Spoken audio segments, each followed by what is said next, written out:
It's all about that star power. Stay tuned because you know Reec is going to have one of your favorite stars with him today. Stay tuned. All right, we back live at it. Reec Radio is live, of course, broadcasting from Media Campus West, our new set. And we are very happy to be here. We're kicking off Black History Month in a major way with the Black History Month highlight. We have Miss Ameerah in the building. How you doing? I am great. How are you? I'm good. She slapped on those red glasses, y'all. She turned into a whole nother person. I walked in the door this way. That's what I'm talking about. That's what I'm talking about. So we about to get all the way into it. We want to talk about your business. We want to highlight you because, of course, like I just said, it's Black History Month. We would love to see women doing great things, men doing great things, people doing wonderful things.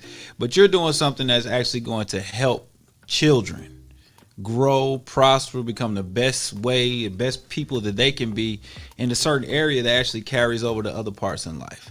So tell me how you got into being the Mathematician Jr. and you walked in here with a Morgan State face mask on. That's right. Shout out to HBCUs. There you go. I visited Morgan State. I probably wouldn't have graduated. I'm not gonna lie. That's okay. You know, it takes a lot of concentration. We were warned about the bridge. Okay. Yes, absolutely. Talk to me. But yes, I am a Morgan State University alum. I wouldn't be here without Morgan State. Absolutely. So what we are able to do with our HBCUs is just really important. But back to Mathematician Jr. So one of the things when I grew up, like a lot of people, I was terrible at math. A lot of people assume, like, hey, you must be good at math. Nope. Let's just be honest. I like to just start straight off the board. I struggled with it. It caused me anxiety. I'm going to say tempted. I'm not going to say anything more, but tempted to cheat all throughout high school because, math, I struggled with it. So when I became a mother, I was like, I can't have my girls experiencing the same thing. Yeah, you got to teach your kids math. Right. I can't have them struggling. I didn't think I could teach them. But luckily, as an athlete, I ran for Morgan State University. So shout out to Morgan State Track and Field. Right. I ran for Morgan State University, and in doing that, I became pretty good, and I was able to travel the world. One of the places that I went was Japan. It was actually Fukuoka, Japan. Lovely place, great hospitality.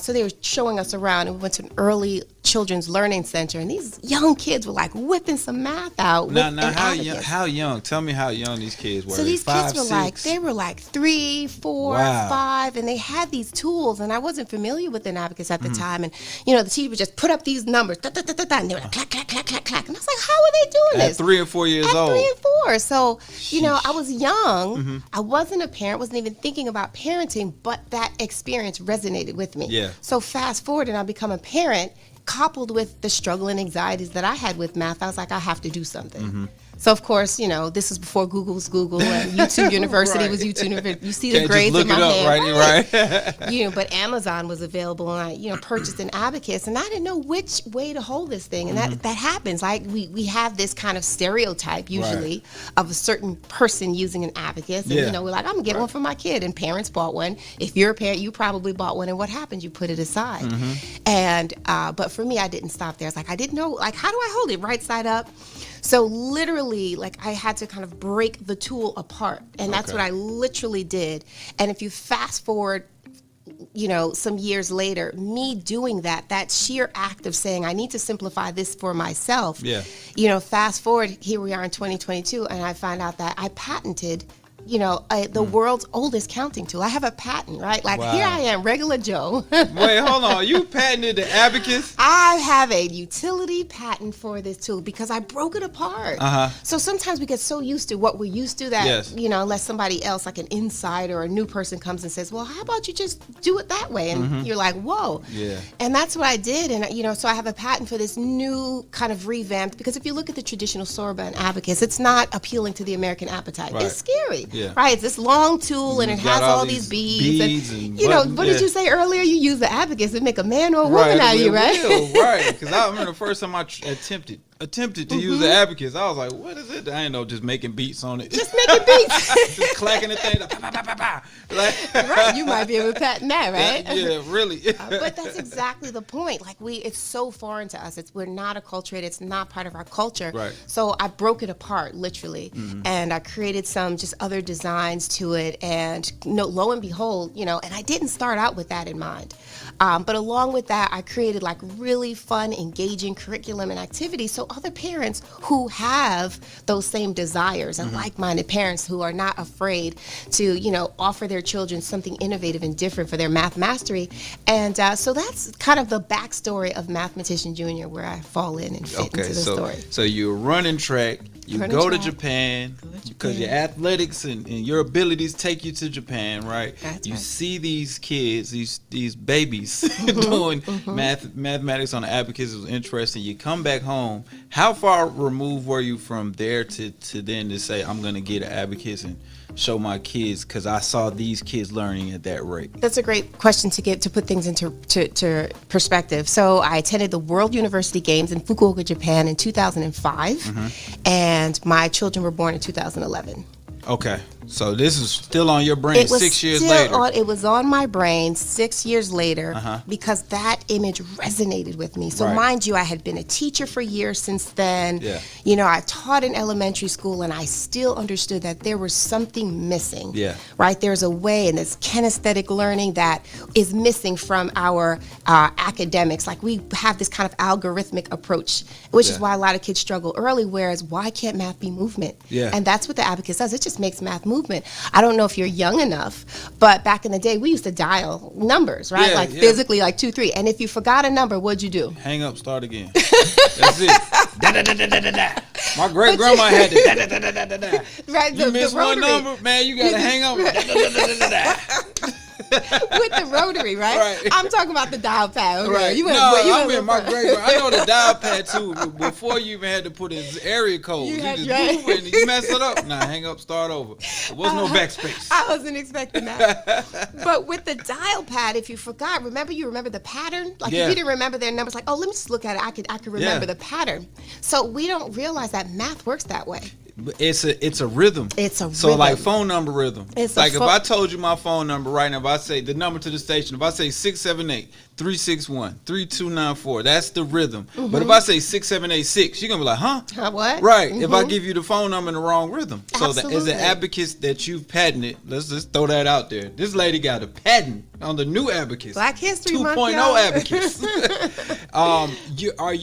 You're able to create the rhythms or create the actual like you just said, the movement of learning into it. That's exactly what happens. So adding and subtracting become a movement, right? Okay. So that's what they call kinesthetic learning. Yes. So instead of having to memorize steps, carry over the 1, borrow 9, Yeah. it becomes simply a movement, a push or a pull of a particular bead on a place value. Okay. And it just boils down to that, nothing more, nothing less. It's a very simplified approach, although the tool looks a little complicated.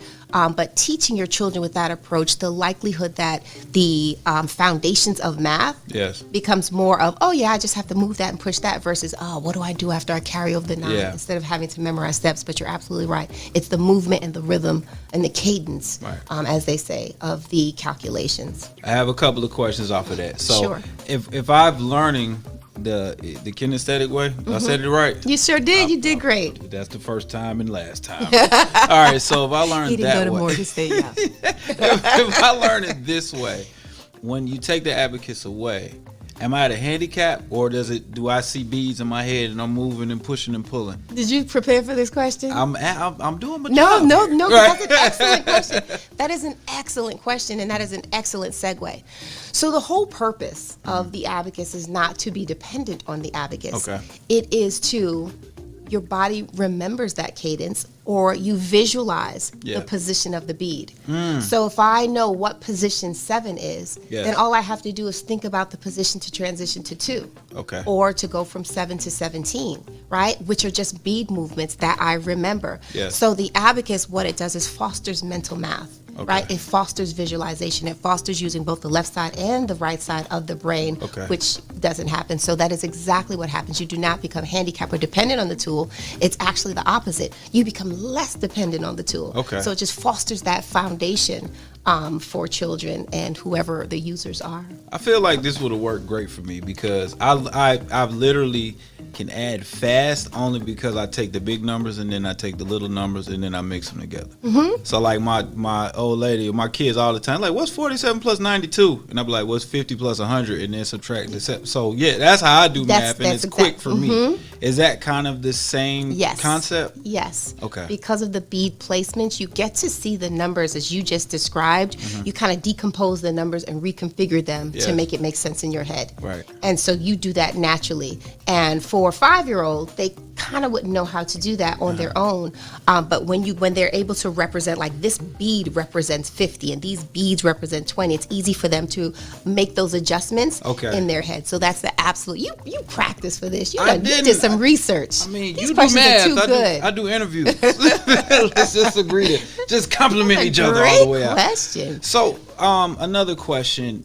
I understand at the base of mathematics, you learn addition and subtraction after you learn the numbers, right? Correct. And so the abacus is basically, is it based on that concept of just having an understanding of your base numbers and then addition and subtraction and everything kind of grows from there? Absolutely, except there's one step in there. So children have to know how to count. As soon as they know how to count, then they know how to represent numbers. Okay. But the middle step that was missing was being able to identify the number positions.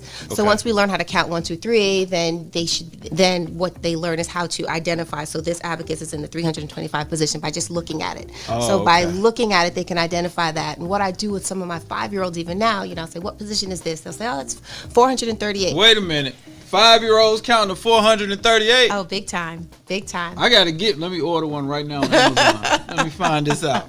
All right, for those parents just watching and listening, I want you guys to check out Mathematician Jr. Please give me your website, your Instagram page, and we're gonna continue with this because I want to keep breaking this up to give that information out in case somebody's like, I want one of these. I'm excited about it. So go ahead, please give them that information. Absolutely. So the website is mathjr.org. From there, you can order products. We also have workbooks. I have something called a story workbook where children learn how to use the abacus through stories, through characters, and you go through a process. It's a very interactive workbook set. And I also have the classes that you can register for. We have e-courses. We have in-person courses for those of you in the Atlanta metropolitan area. It's an array of offerings because one of the things I truly believe in is just kind of giving parents an assistance with getting our kids, getting them right. Getting them right. Because they changed math. I don't know if y'all know this, but most of you do because you had to do virtual learning and your kids were at home and they had these new math questions and then you have to come and help your child, but you can't because they changed math. Why did they change math? Well, this is not a question for you. I'm just angry about why they changed math. I actually have an answer, right? Okay, let's go there. Every 30 years, I can't tell you why, but every 30 years in the U.S., we revamp what math pedagogy should look like. Okay. Right? And my opinion about that is so much of our public education is driven by private industry. Right. So whoever has the highest bid, whoever puts that. So, you have to change something to sell it more, right? Absolutely. You have to change it. So I think that's one of the underlines of math being changed so much because why shouldn't I be able to help my 10-year-old? And they argue with me like, that's not how to do it. No, I'm telling you, just trust me. That's how to do it. We get to the same answer. We get into the same answer. So we've redesigned the processes. We revamped it. We renamed it so I can charge you for it. Oh, wow. That's terrible, but I understand it. So now we're at a deficit between the parents and the kids trying to teach each other or learn from each other because somebody needed to monetize off of it. I shouldn't probably say it, but we're in a capitalistic, That makes sense. Yeah. But I just love that with Math Jr., make sure you go to mathjr.org and check it out, that you make this affordable, you make this, and you're not really profiting off of it in a way that we just talked about capitalizing off of it. You're really helping people with these seminars, with the, you put up your IG posts. I would love to see more videos on this on your IG. This is just me selfishly speaking, Oh, you're right. But I just love what you're doing, and let me hit this hype bell.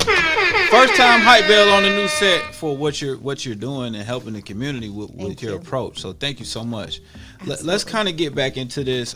As a parent, how hard is it for me to learn what you're teaching so I can help my kid learn? what I want them to know based on your approach? That's a good question, and that question comes from a lot of parents, right? Okay. Like, I'm scared that I won't be able to do it, so how will I? Because we get intimidated by new things sometimes. Absolutely, and that's the first barrier. But let me just say this. As a parent who has a fundamental understanding of math, I have parents who sit in on the first session, and they're like, oh, that's it?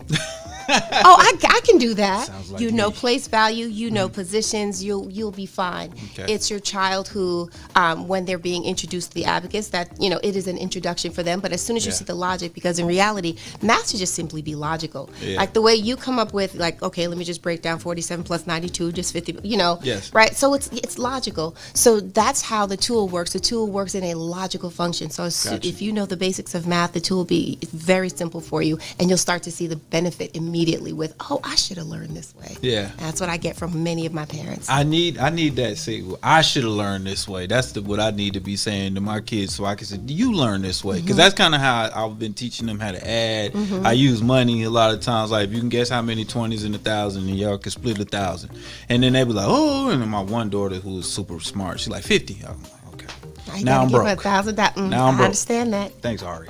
All right, so but keep going, Ari. Right, I'm really appreciating this. Now, I saw a box of cards a few times.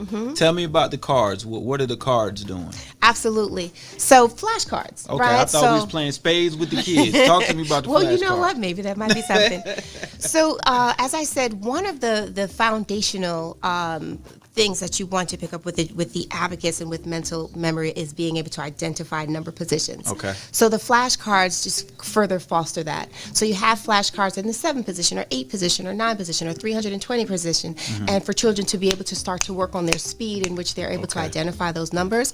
Or if you flip the card and you have a digit in the back, then they have to position their junior counters in that. Yeah. So that's kind of that comes from the practice. So it's not like a magical thing. I don't want parents to think, oh, you just order it and you just give it to your child and you do the workbook. No, but there is some practice, and there is some that come along with it, and the flashcards kind of help you do that practice on the go.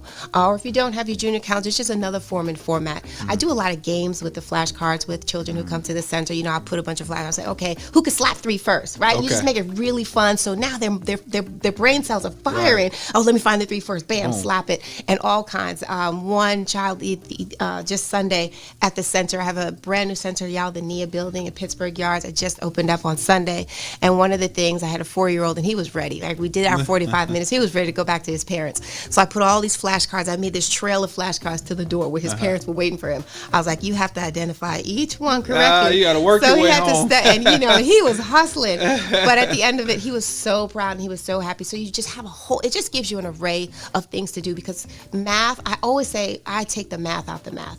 We should not sit down, have a pen, paper, pencil, and that becomes math. We get real sterile. Yeah. So the flashcards help you just take a bunch of flashcards, throw them on the floor, and just say, hey, find me 3 positions of 5. And you have the kid digging. Like, math should have a lot of movement, play, and fun. Yes. Because stereotypically, this subject brings a lot of angst to a lot of us. I think you said 2 things there. One, you said you took the math out of math, but I think a person to build on top of that, you're adding the confidence into it. And anybody knows, especially as an athlete, right? Former athlete, collegiate athlete myself, most of the people that do well at that level is because they have an ignorant amount of confidence. And it's almost like, I can't fail because I don't believe I can.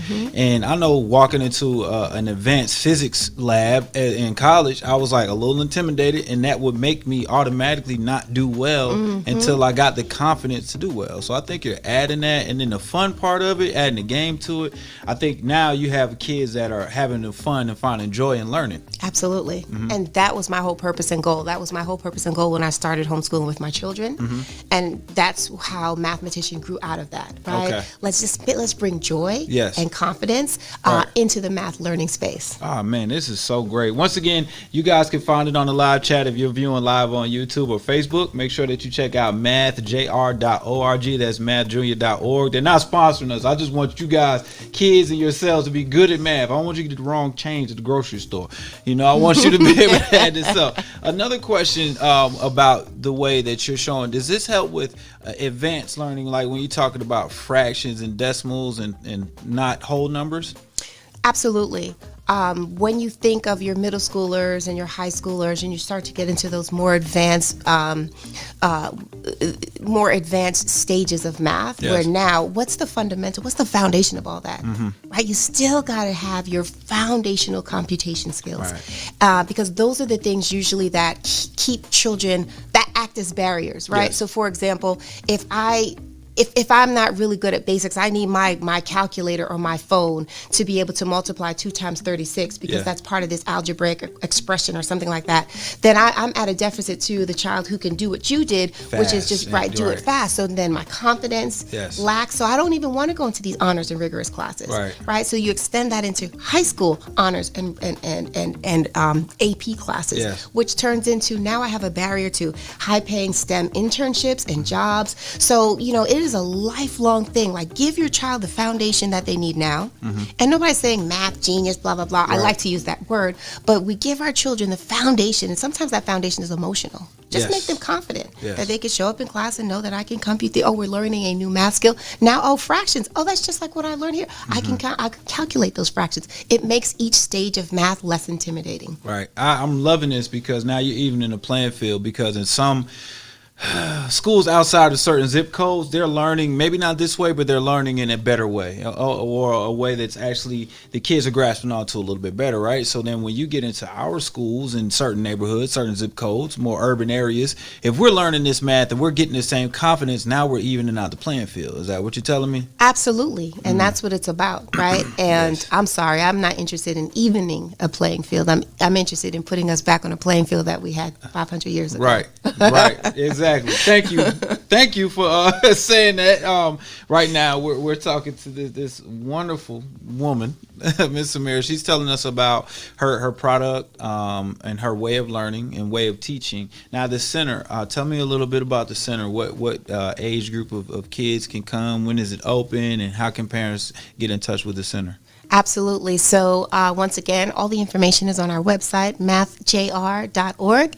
And I kind of really got my footing with the pandemic. Right? Most people had to pivot from in-person to virtual. And I did an opposite pivot. So during the pandemic, you had parents reaching out, organizations like Liberated Minds, Homeschool Institution, Black Homeschooling Network, saying, hey, look, we need something. So I never imagined offering an abacus class virtually, right? It just wasn't part of what I thought. But I started there, and I was able to really kind of validate this thing and really hone in. So part of what I wanted to do was open up a center where kids can come and enjoy and learn and have all these games and have these like-minded parents, just an academic enrichment center.